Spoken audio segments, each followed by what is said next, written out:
You are the collaboration of everything. And you know what? One of the most important parts of the journey, of the arriving at that point, is that you get that, you understand that, you see this isn't what life is. Pursuing things, jobs, roles. It's part of how we grow up and how we grow through. So the point of this video is don't forget to review who you've become and don't get it locked up in the past, because you will have evolved into someone completely different. She tiptoed up the stairs to the attic and slowly opened the door and looked in at the big wooden chest over in the corner. She turned the key in the lid of that great magical glory box that had stood in that corner for decades, waiting for some day. Everything was in here, and yet, as she pried the lid open, no great gush of golden light burst up from the neatly arranged piles of now dried up paints. Today I'm going to just read you a short story that I wrote recently as a dedication to you, so many of you that have told your stories on this channel about how you've worked through your entire life to get to this point right now, and you're finding yourself stuck, caught up in a kind of frozen state of anticipation blended with confusion after a long life of serving other people, dedicating yourselves to your families, and all at the same time putting your own creative projects on the back burner. And we forget that we live this great big life in between as we're going along, and it's this little guiding light, this thing which I've called the glory box, where we stack all our hopes and dreams of, I don't know, just being, it's almost like being children again, being free to go and play and just not have to do and be and serve. So here is my little story today about how things change, and it is not as easy as it sounds when people say, I'm retiring and I'm going to do whatever I want. Finally, time for me. Doesn't always work out like that. Let's get started.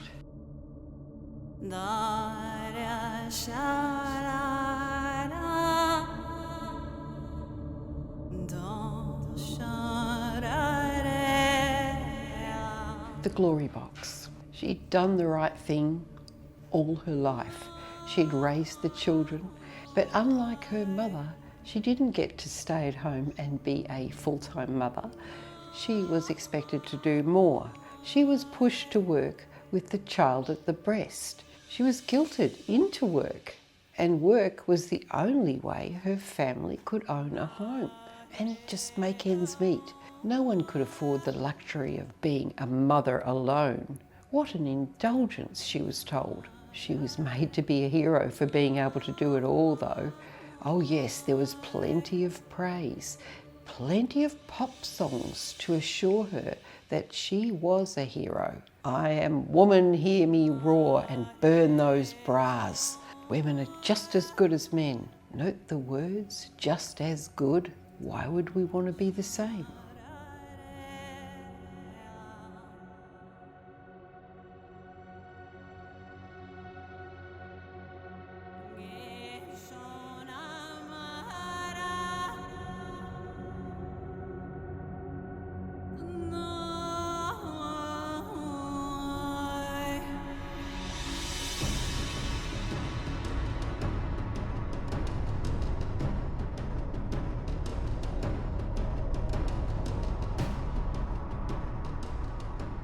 They made it look so glorious. A bit like fighting for Uncle Sam. Do your duty, you noble milking cow. And then, when she did, she had to give up her tiny babies to strangers in childcare homes all week. She had to work to pay for the childcare homes, and a vicious cycle ensued. The breaches of trust began early. Any woman who resisted this disgusting manipulation of her mind had to be working at the edge of her wit, juggling it all at home. There was the woman, hear me roar. I can't think of any executives changing their babies' nappies in between writing up legal contracts. Never easy, never. And it wasn't about the hunter or the executive staying at home to look after the kids. Rare as that was, it was never the intention of the directors of the social construction they were living in. Both parents had to be removed from having charge over the children. As soon as possible, the screws were tightened and tightened until they had no choice. She worked the long hours on top of all that her entire life. And now, ironically, she lived on her own. A sour thank you slap for this seemingly thankless life of devotion. All through the sacrifice years, she had a tiny dream of freedom, which she kept inside a glory box. Oh, the glory, what a funny name. Always promising herself that one day, yes, one day, she would truly be free to do her much longed for real creative work without being interrupted or distracted or diverted for longer than 30 minutes. The work she'd always known was in her to do. Decades of working in the machine, of pushing the phallic pens, filing meaningless paper, instead of feeding children, feeding words into glowing data boxes. For what? For what? It was always whatever, technical, physical, whatever. Maybe she was in the industry of looking after other people's children or other people, but not her own children. Oh no, not her own children.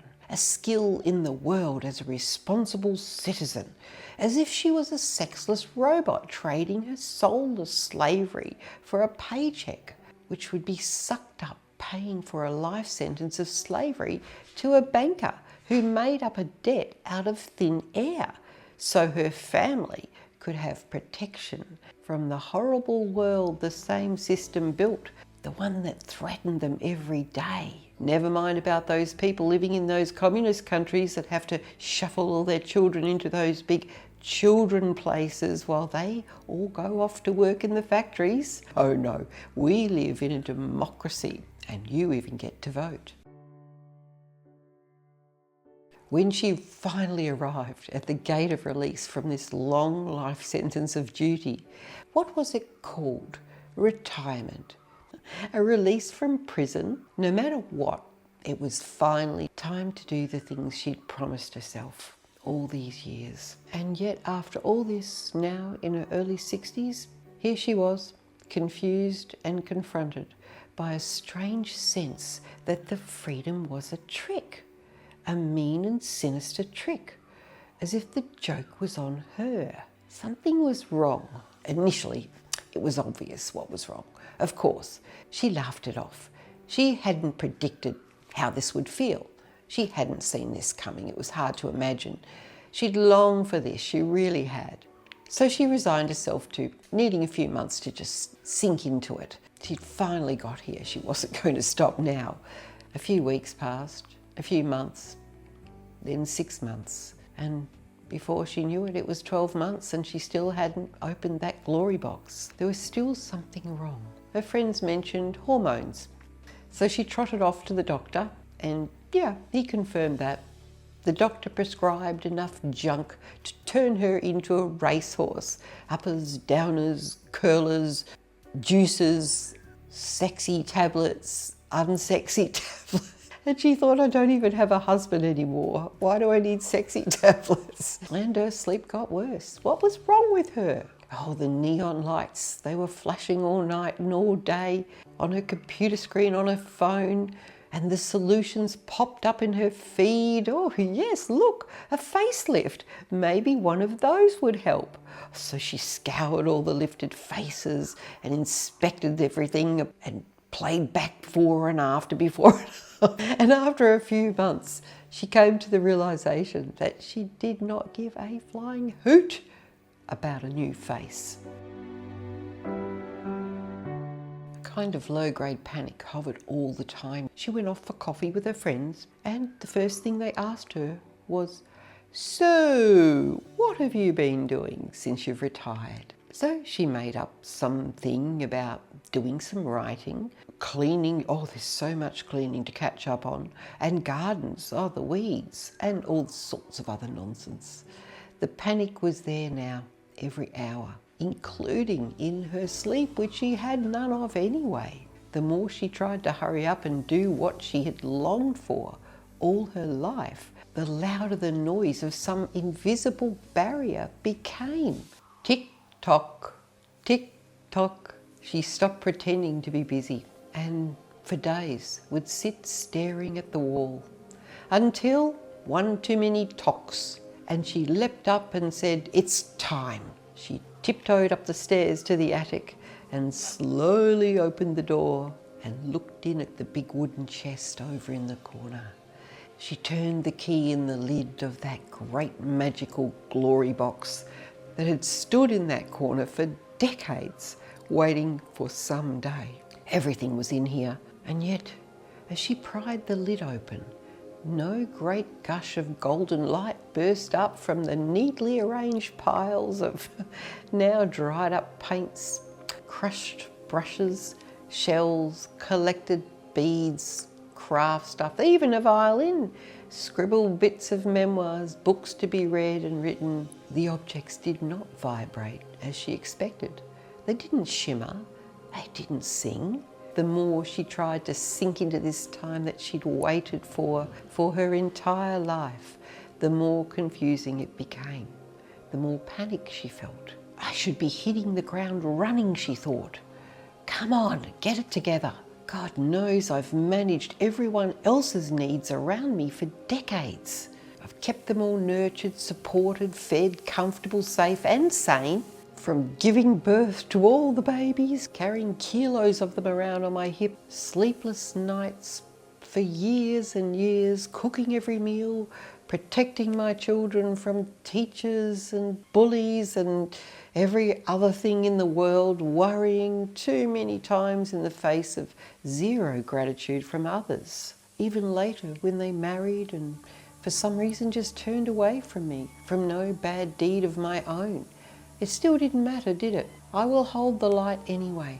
I will watch my sons sail off into slavery, in the mines, into stupid bankers' wars, because they have been brainwashed and I can't protect them anymore. I'll watch my daughters being sucked into the same traps, made into slaves or whores, serving some great neon flashing screen, pushing them to be fat, thin, tight, loose, male, animal, plastered, painted, and generally never what they are. But my role is over. She'd watched her own and others' husbands' men who once stood as warriors, not for the banker, but for the family, the tribe. Men who were prepared to sacrifice everything to protect their family. Oh, was she imagining things, this fantasy about men? Did she remember? Not for the banker, but for the tribe. What happened to the men? What happened to the story of men? And the story she'd heard from her mother about men. Men who once stood as warriors. Was it a myth? Men who were prepared to sacrifice everything to protect their family, and in their absence, the neighbour's family, the village, to bring the meat to feed their offspring, to roll that great stone across the cave entrance when the marauders came to pillage. She had watched these men, our men, staring gape-mouthed into the same neon trance, belittled by faceless commands from faceless men, fed poison grains and sugars that turned their powerful muscular chests into soft breasts. Every attempt they made to be honourable, strong and brave was blocked and made illegal, mostly by the bankers. Oh, I wonder why. Just as the women had lost their own role, so had the men. Their power and integrity twisted and herded into clean suits with white shirts and little choking nooses around their necks. They took out their warrior instincts on bicycles with little tight lycra panties, aggressively screaming and yelling at everybody that got in their way. They were taught to abandon their young and to eat their young's futures, with more neon confirmation of habits of greed and cowardice. Who was teaching them? Who was running the neon machine? The politicians ran up debt, trillions of dollars of debt, And who was to pay for that debt? Who did they borrow it from? Who lent them the money? It was the children that would have to pay the money through their freedom. And do you know what? We're paying for it right now, and our future will pay for it. Who are we paying? Our men were told that their lives did not deserve their presence, their real presence, their manly presence. So they've left. They've all left their wives. They've become weak and lost, drunk and soft, or disorientated.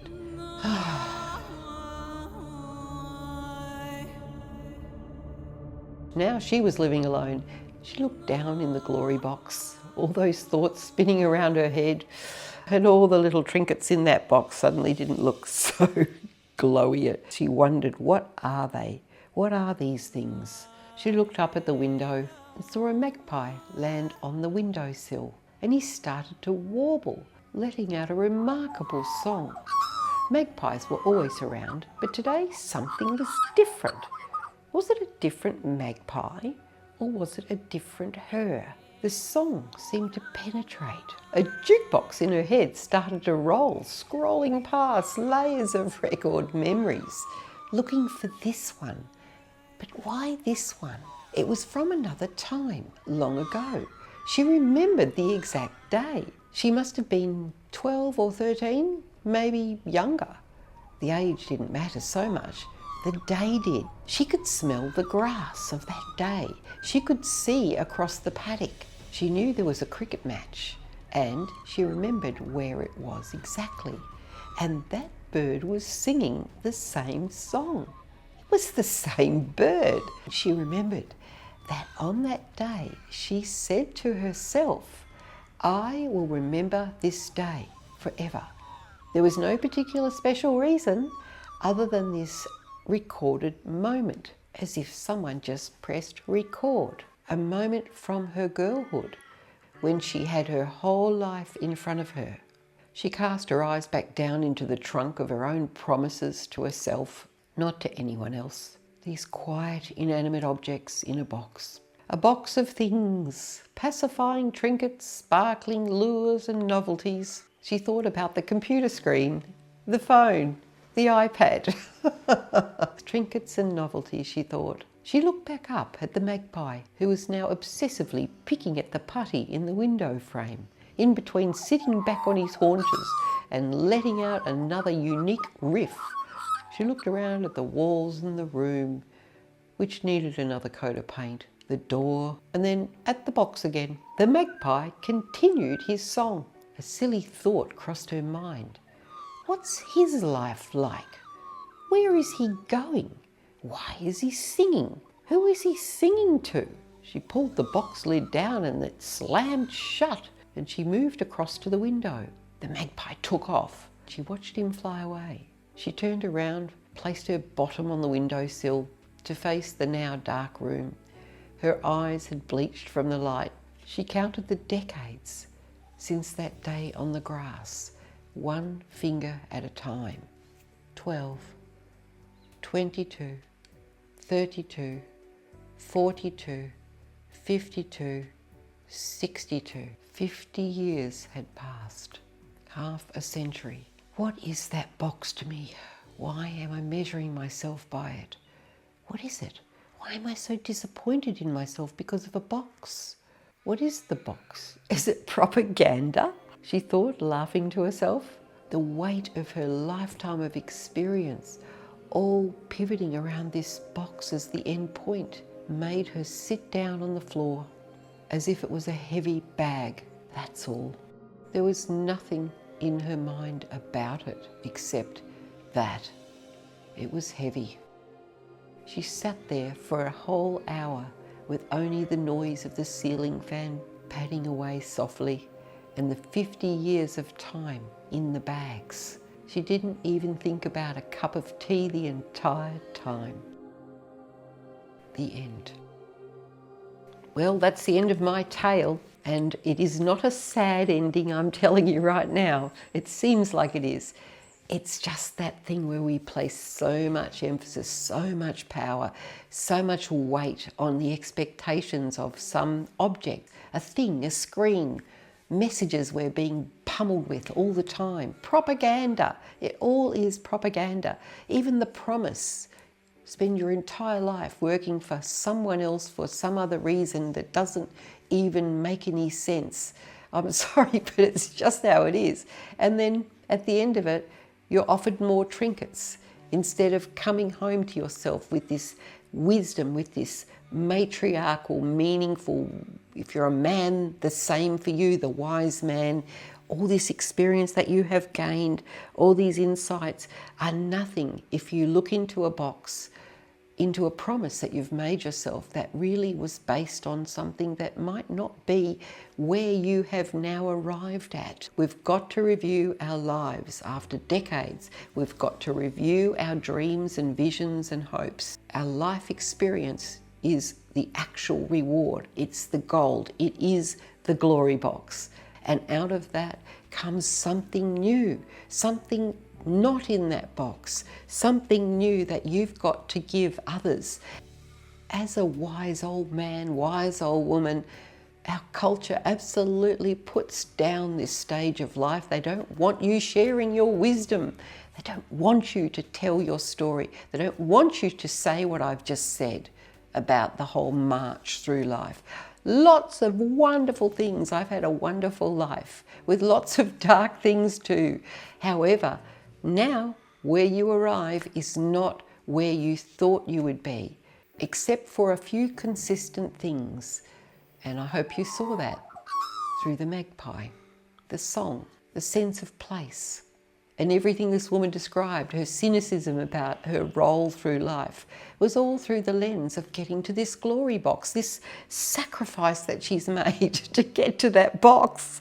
The box, the dead box. That's not the point, guys. It's not the point. You are the collaboration of everything. And you know what? One of the most important parts of the journey, of the arriving at that point, is that you get that, you understand that, you see this isn't what life is. Pursuing things, jobs, roles. It's part of how we grow up and how we grow through. So the point of this video is don't forget to review who you've become and don't get it locked up in the past, because you will have evolved into someone completely different, and everything of the past has made you who you are today. And who you become in the future will be what you do with all of that information. And if you want to look at me, my channel came out of that feeling. My channel came out of being frustrated by all the roles that I was given or expected to have, even as an artist. I got sick of all the artist channels. They're wonderful, I love them. But I thought, I don't want to do that. That's not where my passion is. My passion is in talking to you, sharing stories, and helping you to see how you can use your wisdom, because it is wisdom, in a new way. And not staying locked into the past, being frozen in time through this, desperation to escape all that imprisonment that you might have felt your entire life of serving other people. Serving yourself, yes, but you'll do it in a way that is apt to where you've arrived. Okay, that's it for now. I'll see you next time.